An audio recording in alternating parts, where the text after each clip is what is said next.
आप सबको पता होगा कि 1975 में इंडिया ने अपना पहला सैटेलाइट लॉन्च किया था। What you might not know is Aryabhata को एक सोवियत रॉकेट पर लॉन्च करना पड़ा था। इसलिए सेल्फ रिलायबिलिटी को देखते हुए 1970s और 80s में इंडिया ने अपना खुद का लॉन्चिंग कैपेबिलिटी डेवलप करना शुरू किया, विच मीन्स लॉन्च और प्रोपल्शन टेक्नोलॉजी। और 1980 में एसएलवी प्रोग्राम के जरिए पहली बार रोहिणी सैटेलाइट को सक्सेसफुली ऑर्बिट में डिप्लॉय किया। और देखते ही देखते आज की डेट में इंडिया साउंडिंग रॉकेट से लेकर LVM-3 जैसे हेफ्टी लॉन्च व्हीकल तक पहुंच गया है। पर रॉकेटरी काम कैसे करती है और आज इसमें इंडिया की कैपेबिलिटीज क्या क्या है, आइए जानते हैं स्टोरी क्या है।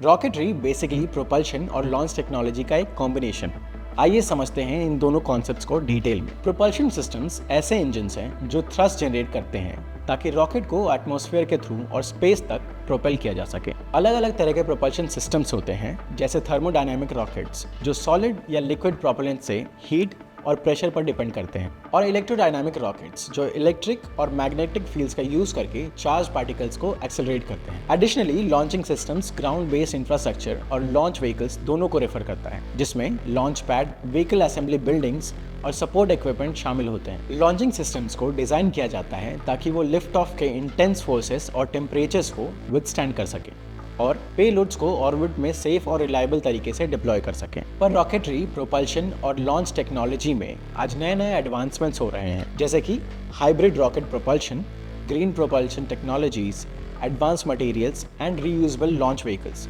जो स्पेस मिशंस को रेवोल्यूशनाइज कर रहे हैं। जहां hybrid rocket technology solid fuel को लिक्विड या गैसियस ऑक्सीडाइजर के साथ मिलाती है और ट्रेडिशनल सॉलिड और लिक्विड प्रोपल्शन सिस्टम्स के मुकाबले बेटर है, वहीं ग्रीन स्टोरेबल हाइब्रिड टेक्नोलॉजी जो 98% हाइड्रोजन पेरोक्साइड को ऑक्सीडाइजर के रूप में इस्तेमाल करता है, वो प्रोपल्शन को और सस्टेनेबल बना देगा। एडवांस मटेरियल्स और मैन्युफैक्चरिंग टेक्निक्स जैसे 3D प्रिंटिंग का इंटीग्रेशन रॉकेट और प्रोपल्शन सिस्टम डेवलपमेंट को बदलने वाला है। और रियूजेबल लॉन्च व्हीकल्स तो आज के सबसे डिस्कस टॉपिक में से एक है, जहां स्पेसएक्स जैसी कंपनीज ने रियूजेबल रॉकेट टेक्नोलॉजी को कई ट्रायल्स के बाद प्रूव करके दिखाया है, वहीं इसरो और इंडियन कंपनीज मिलकर रीयूजेबल रॉकेट्स पर काम कर रहे हैं, जिससे स्पेस मिशंस इकोनॉमिकल और रिलायबल बनेंगे। इसरो RLV-TD प्रोग्राम या reusable launch vehicle technology demonstrator ऐसी ही एक इम्पॉर्टेंट स्टेप है जो सैटेलाइट्स को ऑर्बिट में प्लेस कर सकता है और फिर धरती पर वापस आ सकता है फिर से यूज के लिए। इस टेक्नोलॉजी डेमोन्स्ट्रेटर ने कई टाइप के टेस्ट किए हैं, जैसे हाइपरसोनिक फ्लाइट एक्सपेरिमेंट और reusable launch vehicle autonomous landing mission जो हाइपरसोनिक फ्लाइट और ऑटोनोमस लैंडिंग जैसे कैपेबिलिटीज को डेमोन्स्ट्रेट करते हैं। इंडियन प्राइवेट कंपनीज भी रीयूजेबल रॉकेट्स के डेवलपमेंट में इंपॉर्टेंट रोल प्ले कर रहे हैं। सेरा तत्वा, एक IIT मद्रास इंक्यूबेटेड स्टार्टअप, ऐसे मटेरियल्स पर काम कर रहा है जो ऑर्बिट री एंट्री के एक्सट्रीम कंडीशंस को सहन कर सकते हैं, जो रीयूजेबल रॉकेट्स के डेवलपमेंट के लिए क्रूशियल है।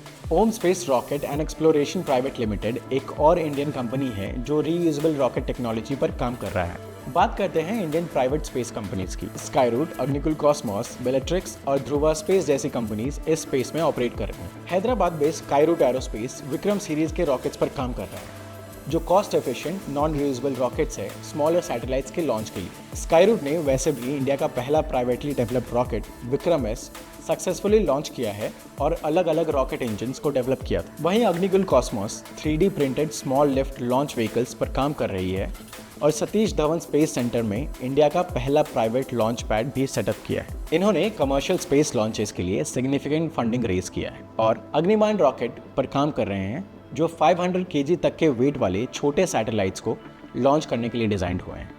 बेलेट्रिक्स एरोस्पेस जो सैटेलाइट्स के लिए प्रोपल्शन सिस्टम में स्पेशलाइज करती है, वो advance in space propulsion systems और रॉकेट प्रोपल्शन टेक्नोलॉजी पर काम कर रही है। बेलेट्रिक्स को उनके मोनोप्रोपेलेंट थ्रस्टर्स और हॉल इफेक्ट थ्रस्टर्स पर किए गए काम के लिए जाना जाता है। और ध्रुवा स्पेस आपको एक खास सर्विस देती है जिसमें आप अपने पेलोड्स को इंटरनेशनल स्पेस स्टेशन यानी ISS से लॉन्च कर सकते हैं। इस सर्विस का इस्तेमाल माइक्रोग्रेविटी एक्सपेरिमेंट्स, टेक्नोलॉजी डेमोन्स्ट्रेशंस और मटेरियल साइंसेस, फ्लूइड साइंसेस और बायोलॉजिकल साइंसेस में स्टडीज के लिए किया जाता है। ये था इस इंडस्ट्री का ओवरव्यू जिसका वैल्यूएशन $6 to $8 बिलियन है, जिसमें स्टडीज के हिसाब से इंडिया 6.42 के CAGR रेट पे one of the fastest growing countries है। तो ये थी आज की स्टोरी और इंडियन स्पेस इकोसिस्टम का एक रफ ओवरव्यू। आने वाले एपिसोड में डिस्कस करेंगे टेक और AI से रिलेटेड स्टोरीज, और आप हमें कमेंट करके जरूर बताइएगा ये एपिसोड आपको कैसा लगा।